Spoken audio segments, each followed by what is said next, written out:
Jadi di tahun 2003 ada seorang laki-laki parubaya yang tinggal di Kendari, Sulawesi Tenggara. Kendari, Sulawesi Tenggara. Oke. Dia ini kerja di salah satu kantor swasta di sana, cuman gue tuh nggak tahu spesifiknya tuh orang ini tuh kerja di kantor apa gitu. Akan gue samarin namanya, kita panggil aja namanya Pak Amar ya. Jadi Pak Amar ini umurnya udah sekitar 45 tahunan, tapi dia belum nikah-nikah juga. Oh, kenapa tuh? Nah, kenapa dia belum nikah? Karena Pak Amar ini ada keterbatasan fisik gitu loh. Oh, oke. Waktu kecil tuh dia pernah mengalami kecelakaan yang membuat muka dia tuh kayak seperempatnya kebakar gitu. Bahkan kayak kupingnya tuh kelihatannya kayak cuma setengah gitu loh, saking udah hancurnya dalam tanda kutip ya. Karena kejadian kebakaran waktu dia masih kecil itu. Dan sampai tua pun bekasnya masih ada, masih kelihatan juga gitu jelas. Kalau misalnya kita lihat cuma sekilas pun kita tahu gitu kalau misalnya Pak Amar nih mukanya ada kayak cacat gitu loh, bisa dibilang. Kasihan banget. Nah, karena hal itulah sampai tahun 2003 Pak Amar tuh belum punya jodoh juga. Oke. Ya karena mungkin juga nggak semua orang bisa nerima keterbatasan fisik si Pak Amar ini. Iya, kasihan sih tapi. Nah, nah ini part gilanya nih. Jadi ini kan kejadian di Sulawesi Tenggara ya. Nah, di Sulawesi Tenggara itu ada makhluk yang disebut kandole. Kandole. Iya. Oke. Kandole ini bentuknya tuh kayak setan cewek, kayak kuntilanak gitulah kalau misalnya kita suka sebut ya. Tapi dia tuh cantik banget. Oke. Dan si kandole ini mati mengenaskan karena terbunuh lah. Oke. Ceritanya kayak gitu. Nah, karena kandole ini perawakan yang cantik banget, jadi dia suka dimanfaatin sama dukun-dukun buat orang-orang yang datang ke dukun ini bisa nikah sama si kandole ini.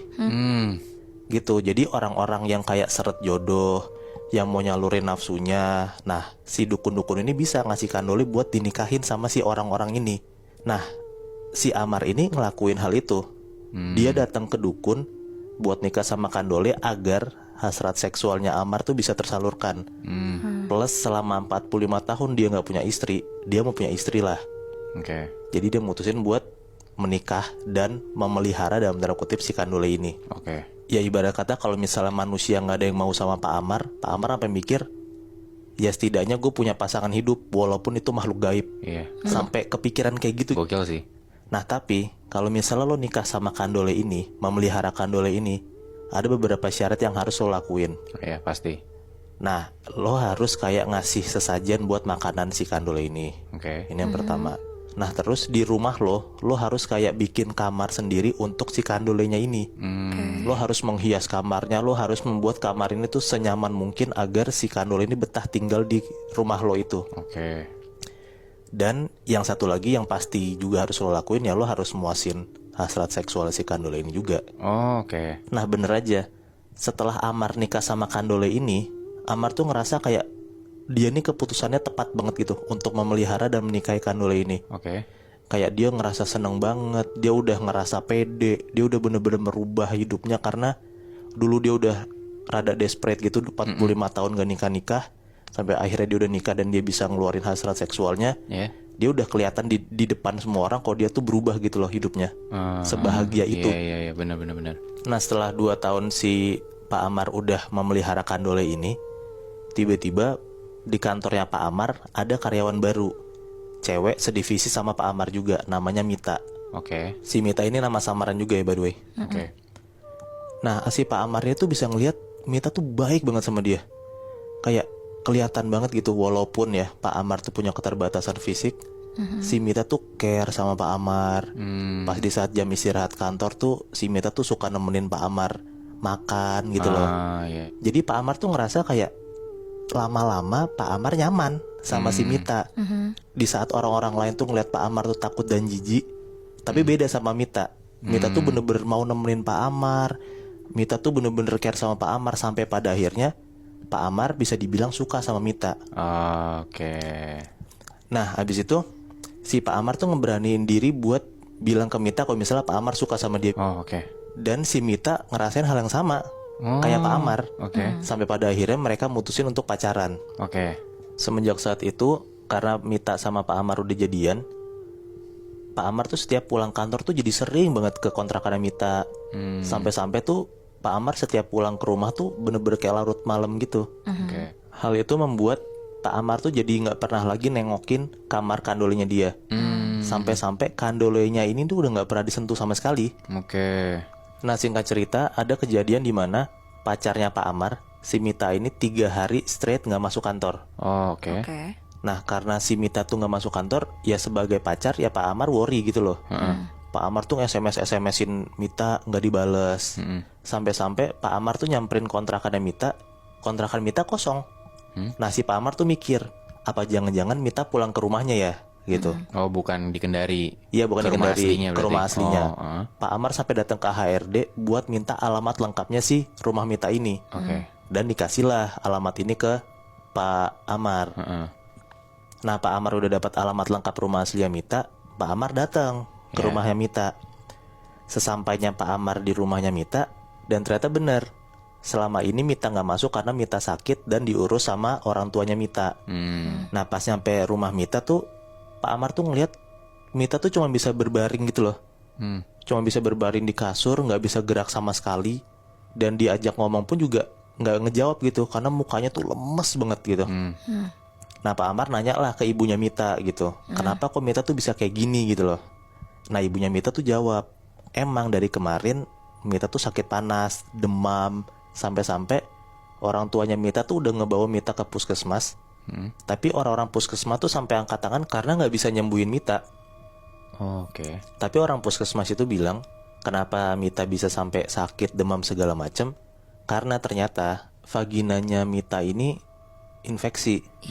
Sorry ya kalau rada jijik ya. Iya. Dan benar aja, pas Pak Amar datang ke rumahnya Mita, emang Pak Amar tuh mencium bau busuk dari badannya Mita gitu loh.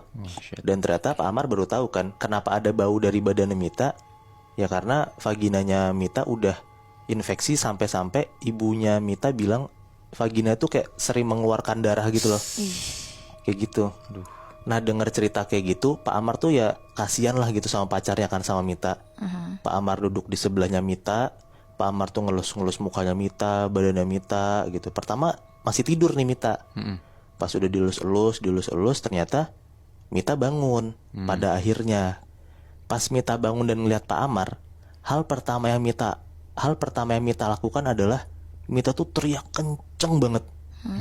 Teriaknya tuh intinya kayak dia tuh jijik ngelihat mukanya Pak Amar. Anjir. Yang tadinya tuh Mita sayang banget sama Pak Amar, cinta banget sama Pak Amar. Pak Amar pun sampai bingung gitu loh, kenapa tiba-tiba pas Pak Amar ngejenguk Mita, pas Mita ngeliat Pak Amar, dia langsung teriak kejijian kayak gitu.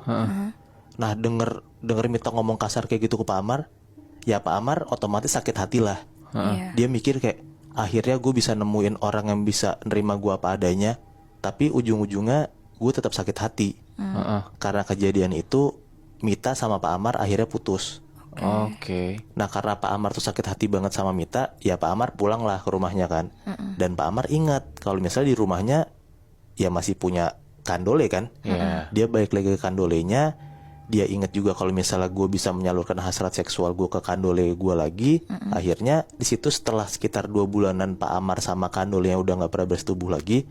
Akhirnya untuk pertama kalinya mereka bersetubuh lagi lah. Oke. Nah, di malam itu, setelah Pak Amar akhirnya bersetubuh lagi sama kandole, pas banget Pak Amar udah selesai bersetubuh, Pak Amar keluarlah dari kamarnya, dari kamar si kandole ini.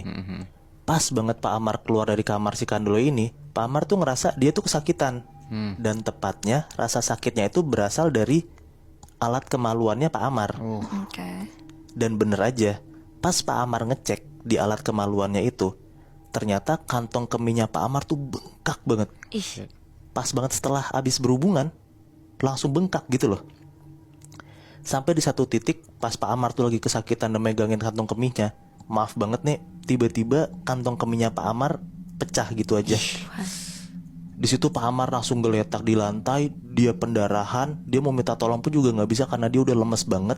Sampai pada akhirnya posisi Pak Amar kan geletak di depan kamar kandolenya kan.